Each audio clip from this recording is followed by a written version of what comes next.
Something I wanted to share with the viewers, something very exciting that's happened. Israel is confronting different sorts of people who are coming here to make disciples of our community, something that brings us a lot of joy every time a different bishop or minister decides that he wants to come here to the Holy Land, to our little oasis of 25,000 square kilometers, and make disciples of our people. There's nothing that brings us more joy. So we had this very unusual character that came here from a very large denomination in the United States called COJEC, which is an acronym for Church of Christ in God, and it's an African-American church.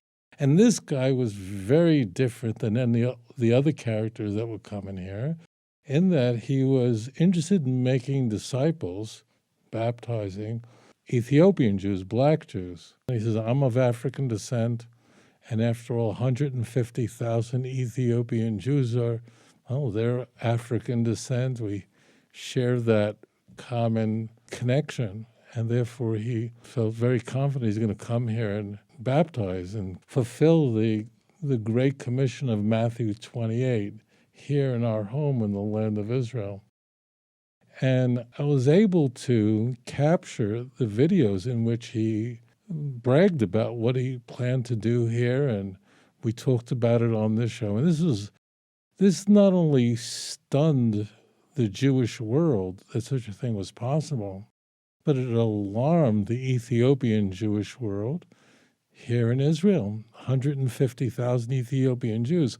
And it's hard to imagine the irony behind the whole thing, because if Ethiopian Jews had converted to Christianity in North Africa, if they had done what these missionaries want them to do back in Ethiopia, their lives would have been much, much better off. But they left Ethiopia, traveled through inhospitable lands.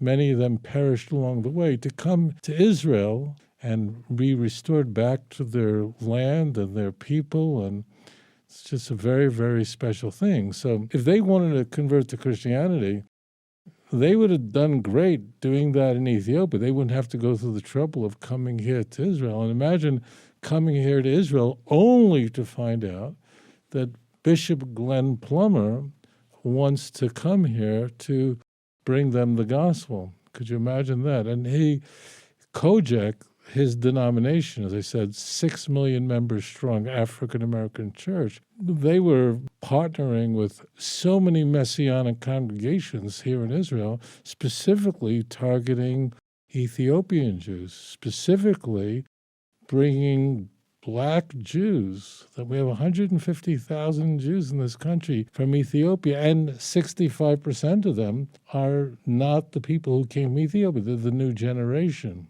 So as you recall, we went on air and to talk about it, and then I put out the videos, which shocked the world. And the next thing that followed was something really unusual, never happened before. We have a very large YouTube channel. And what happens next is strange, and what happens after is even stranger. He did not want those videos up. As you can imagine, they weren't exculpatory. They have him talking about this and me commenting on what he's saying. And he had them taken down. He had those videos, which record him saying what his intentions are. He had them taken down, but and a strike against our YouTube channel. This was a direct effort to silence us. I have a very large YouTube channel, about 10 million viewers, 36.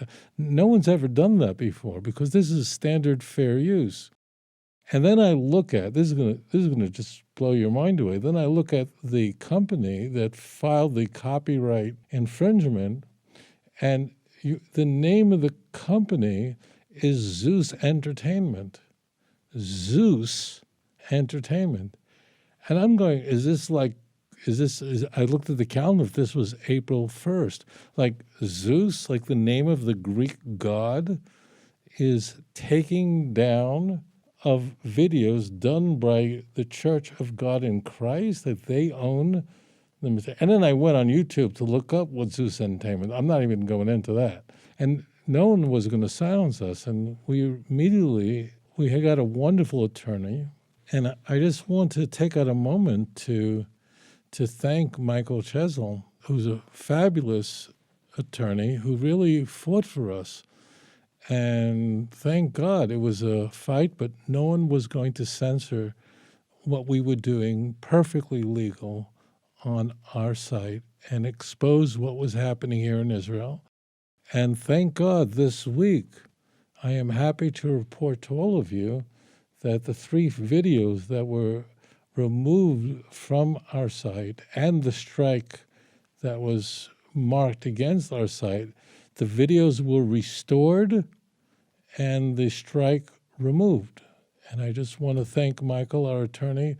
Thank you so much, and the message is going to continue. I'm deeply grateful, Michael, for standing by us and all the viewers around the world who stood by us and recognized this is a very unusual event, and thank God they're all back up.